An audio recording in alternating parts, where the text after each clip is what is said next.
Somos Unión Panamá, tu canal de análisis y educación. Síguenos, suscríbete y comenta, tú eres parte de este proyecto.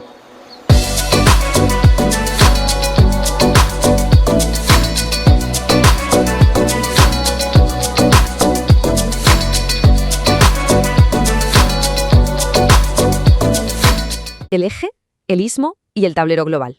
Bienvenidos a este análisis documental, donde vamos a desentrañar algo que nos afecta a todos de lleno, la intensa reconfiguración del poder en nuestro planeta. A ver, durante décadas, la era del orden unipolar en la que vivíamos parecía que iba a ser eterna, ¿verdad? Bueno, pues se ha acabado. Y de forma bastante abrupta, la verdad. Hoy nos adentramos en un tablero global completamente nuevo, muy tenso, y donde las piezas se están moviendo a una velocidad literalmente vertiginosa. Empecemos. Fijaos bien en las implicaciones de esta frase, una entente autocrática. Para entender todo esto, imaginemos por un momento la escena en Pekín. Un mar de banderas rojas chinas y rusas adornando la inmensa plaza de Tiananmen. Vladimir Putin y Xi Jinping avanzando, solemnes, por el gran salón del pueblo. Ese apretón de manos que se dan frente a los destellos de las cámaras, bueno, no nos engañemos.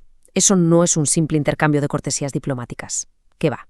Es la confirmación visual, la puesta en escena pura y dura de un esfuerzo súper calculado y, sobre todo, urgente. Están consolidando una alianza estratégica integral frente a Occidente. Básicamente, están cimentando un nuevo bloque euroasiático diseñado desde cero para desafiar el orden establecido. Pero claro, la gran pregunta es, ¿cómo hemos llegado a este nivel de alianza? Pues curiosamente, tenemos que hablar de un tercer actor que lo aceleró absolutamente todo. El contraste de estrategias que precipitó este momento es fascinante, porque resulta que la agresiva diplomacia de Donald Trump funcionó como el gran catalizador de todo este inmenso cambio. Mientras el mundo llevaba años acostumbrado a un multilateralismo más tradicional, de pronto la administración Trump entra en escena con un pragmatismo puramente transaccional. Bajo su famoso lema de América primero, los aranceles dejaron de ser una simple herramienta económica para convertirse, literalmente, en armas de negociación. Y las alianzas históricas de toda la vida, bueno, esas pasaron a evaluarse estrictamente a corto plazo. Pensemos en toda esa maquinaria diplomática mundial quedando completamente patas arriba. Esta tremenda imprevisibilidad desde Washington generó una sacudida brutal en el tablero internacional, obligando a todas las demás potencias a recalcular paso a paso cada uno de sus movimientos. Y claro, esta imprevisibilidad desató un efecto dominó innegable. Primero, la agresividad comercial estadounidense creó un dilema enorme. En Moscú empezó a cundir un temor real, un temor muy profundo. ¿Qué pasaba si Estados Unidos y China lograban de repente cerrar un gran trato comercial? Para Rusia, eso era un riesgo estratégico monumental. Temían quedarse completamente aislados, asfixiados por las sanciones de Occidente y encima sin su gran salvavidas asiático. Sin embargo, por otro lado, las exigencias innegociables de Washington generaron muchísima fricción con Pekín. Y esto se transformó en una oportunidad estratégica de oro para China. De repente, tenían la posibilidad de asegurar un proveedor energético masivo y un aliado incondicional, justo ahí, cubriendo su flanco norte. Es decir, la presión de Estados Unidos, de manera bastante irónica, acabó empujando a Pekín directamente a los brazos del Kremlin. Y justo esta sensación de urgencia es lo que nos lleva a la reciente y, sobre todo, calculadísima visita de Vladimir Putin a China. Es absolutamente vital que no veamos este viaje como una simple cumbre internacional más, de esas que llenan los telediarios. Tenemos que definirla estrictamente como lo que realmente es, una operación de blindaje estratégico. Frente a un escenario internacional súper hostil y con un aluvión de sanciones sin precedentes derivadas de la guerra en Ucrania, el líder ruso no viajó a Asia para buscar fotos sonrientes y apretones de manos, no. Viajó a ejecutar una maniobra de supervivencia pura y dura. El objetivo principal estaba clarísimo: reafirmar públicamente su asociación con China y proyectar al mundo, y especialmente a Washington, una imagen de frente inquebrantable, un mensaje de aquí estamos y no nos vamos a mover. Entonces, analizando los puntos clave de la visita, lo crucial aquí es entender la tremenda, yo diría que desesperada, dependencia transaccional que sostiene toda esta alianza.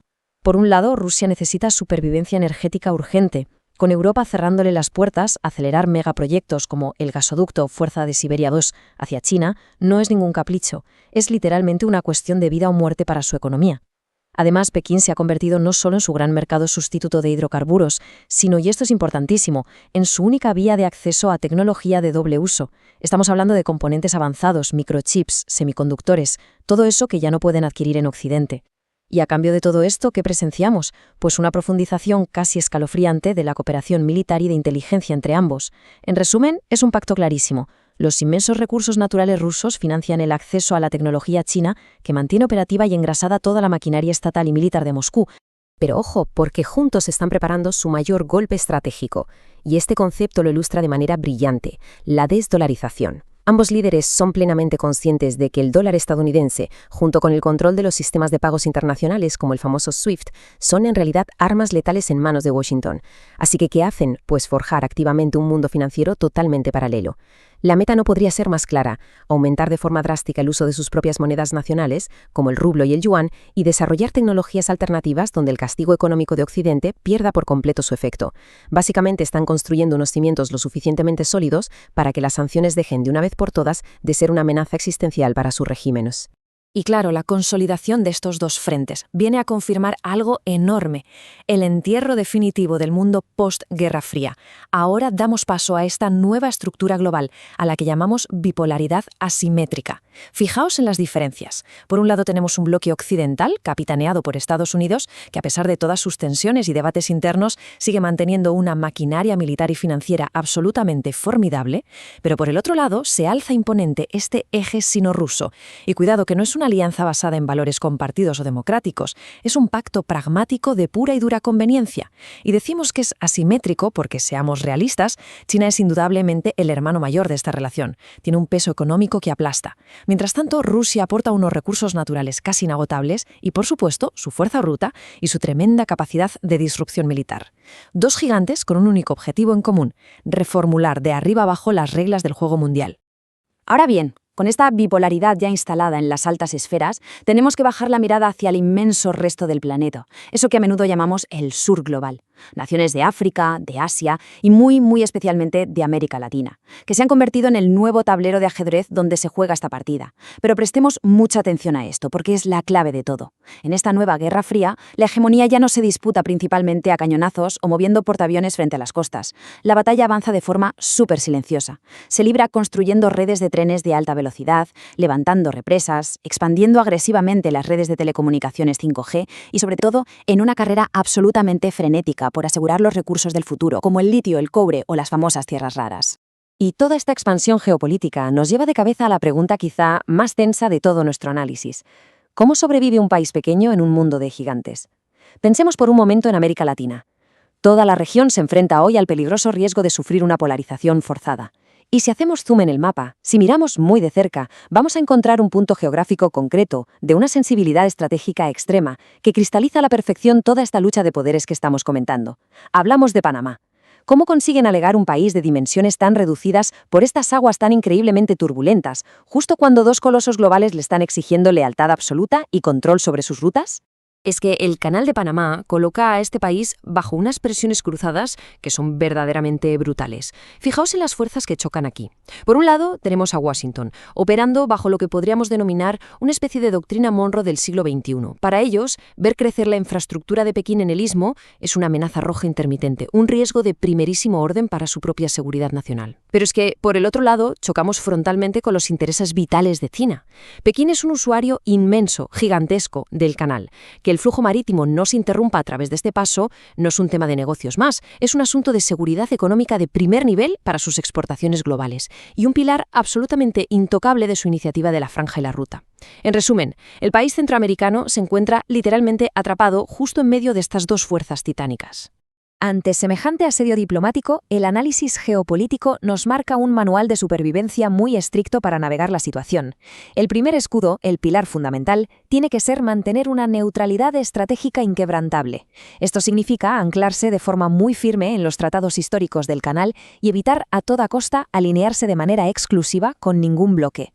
A partir de ahí, el segundo paso requiere un pragmatismo radical, lo que llamamos una diversificación competitiva de inversores. Básicamente, se trata de ser inteligentes, usar el enorme interés que tiene el capital chino en la región para presionar a los inversores occidentales y obligarles a ofrecer mejores términos, mayor transferencia tecnológica y proyectos de mucha más calidad.